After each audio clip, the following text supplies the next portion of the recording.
While cleaning his late grandfather's car a day before selling it, a man noticed numbers scrawled behind the steering wheel. "What's this?"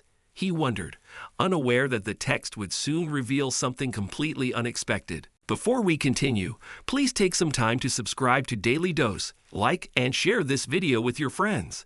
It might brighten their day and inspire them to do good. Also keep watching because an important lesson awaits at the end of the video. Losing his parents at an early age was devastating for Chuck. The teenager was still shocked when his grandparents told him they were ready to raise him in their house and promised never to let him feel lonely.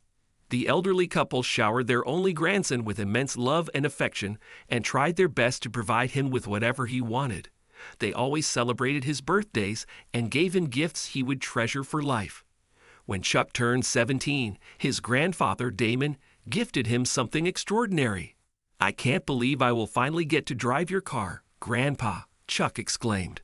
"This is just part of your share in my inheritance, Chuck." Damon smiled. "I'll leave a lot more for you." "Oh, Grandpa, not again, please." Chuck hugged Damon.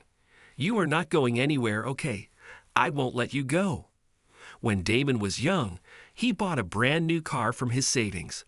Over time, the car's original paint wore off, and most of its metal body had rusted when he gifted it to Chuck.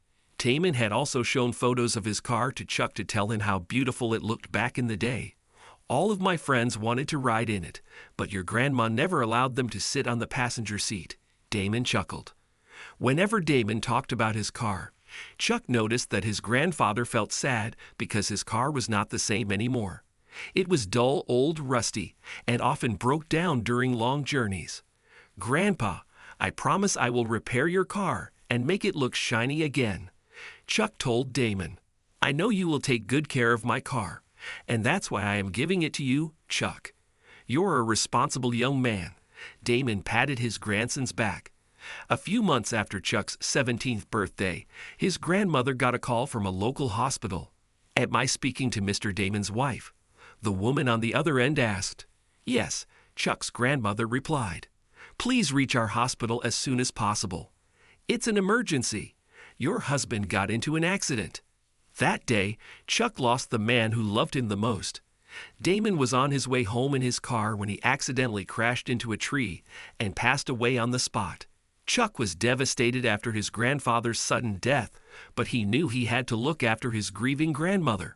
Alongside continuing his education, Chuck worked part-time so he could save enough money to fulfill the promise he had made to his grandfather.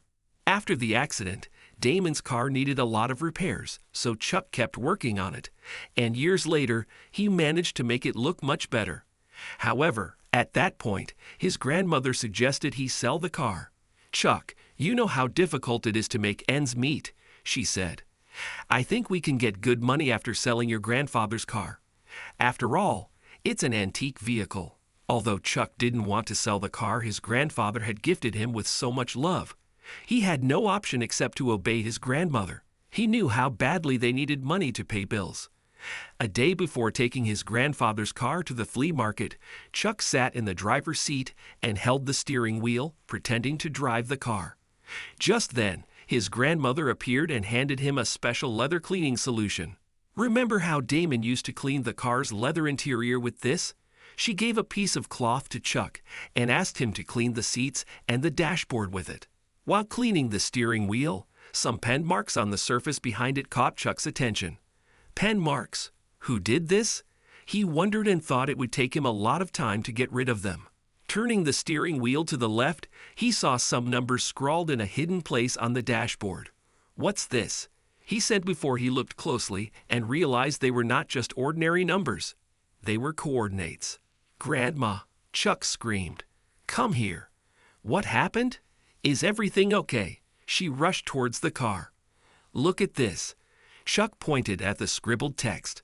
His grandmother squinted her eyes to read the coordinates and told Chuck that after his grandfather was diagnosed with a memory issue, the doctor had told him to write things down in a notebook so he could remember them.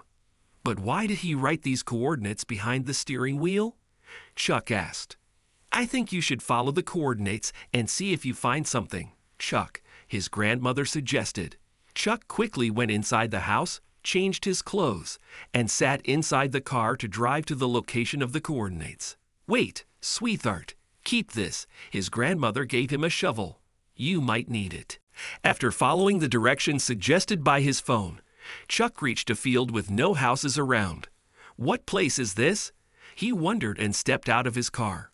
Then he looked at the shovel his grandmother gave him and decided to dig at the exact spot where the coordinates met.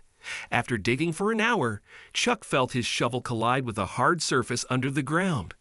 "I think I found something," he thought to himself and dug deeper. Eventually, he pulled out a metal chest from the ground. "So this is what you wanted me to see, Grandpa?" he asked, looking at the sky.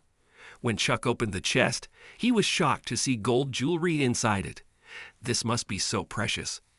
"I should show it to Grandma," he thought, and drove back home. "Oh my!" Chuck's grandmother exclaimed as she carefully inspected the delicate gold necklaces.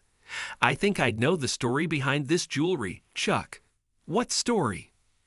"Damon once told me that his grandfather had hidden their family jewelry somewhere in this city, but I'd never believed him. I think he found them and wanted to tell us. Yeah, he must have written the location coordinates behind the steering wheel to remember them." "That's right." Chuck's grandmother smiled. "I think this was the last place he visited before his death.